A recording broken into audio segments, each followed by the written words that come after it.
वांग बटाटा कोणाला नाही आवडत आणि थोडीशी झणझणीत भाजी, पोळी, पुरी किंवा भाकरी सोबत तर मग काय पाहायचं.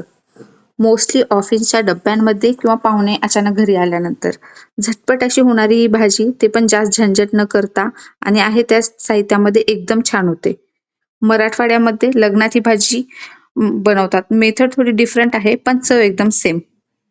तेच मी आज बनवत आहे. त्यासाठी नॉर्मल भाज्यांप्रमाणे बेसिक आणि कॉमन फोडणी फोडणी आहे. त्यामध्ये जिरे, मोहरी, कढीपत्ता आणि कांदा, आलं लसूण पेस्ट आणि एक टोमॅटो आणि बेसिक मसाले जसं की हळद, जिरे, धने पावडर आणि लाल तिखट छानपैकी तेलात परतून घेऊन त्यात शेंगदाण्याचा कूट आणि सुकं खोबरं टाकायचं. त्यामुळे भाजीला चांगला टेक्स्चर येतो आणि थोडीशी कोथिंबीर आणि लागेल तेवढं गरम पाणी मस्तपैकी शिजून घ्यायचं आणि ताव मारायचा.